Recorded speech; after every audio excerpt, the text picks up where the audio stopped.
Philippiens au chapitre 4. C'est pourquoi, mes frères, mes bien-aimés et très chers frères, vous qui êtes ma joie et ma couronne, demeurez ainsi fermes dans le Seigneur, mes bien-aimés. Vous de rester fermes en toi, Seigneur, nous qui sommes tes bien-aimés. Amen. J'exhorte Évodie et j'exhorte Saint-Tiche à être d'un même sentiment dans le Seigneur, et toi aussi, fidèle collègue, oui. Je te prie de les aider, elles qui ont pourvu, qui ont combattu pour l'Évangile avec moi, et avec Clément et mes autres compagnons d'œuvre, dont les noms sont dans le livre de vie. Réjouissez-vous toujours dans le Seigneur, je le répète, réjouissez-vous. Que votre douceur soit connue de tous les hommes. Le Seigneur est proche, ne vous inquiétez de rien, mais en toute chose faites connaître vos besoins à Dieu par des prières et des supplications, avec des actions de grâce. Et la paix de Dieu, qui surpasse toute intelligence, gardera vos cœurs et vos pensées en Jésus-Christ. Au reste, frères, que tout ce qui est vrai, que tout ce qui est honorable, que tout ce qui est juste, tout ce qui est pur, tout ce qui est aimable, tout ce qui mérite l'approbation, ce qui est vertueux et digne de louange soit l'objet de vos pensées.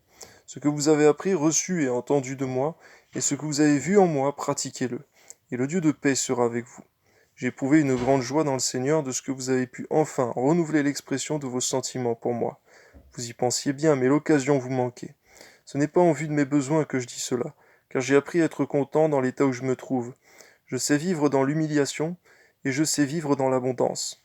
En tout et partout, j'ai appris à être rassasié, à avoir faim, à être dans l'abondance, à être dans la disette. Je puis tout par Christ qui me fortifie. Cependant, vous avez bien fait de prendre part à ma détresse.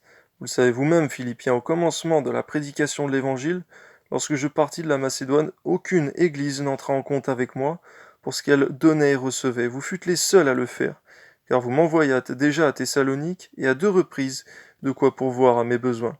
Ce n'est pas que je recherche les dons, mais je recherche le fruit qui abonde pour votre compte.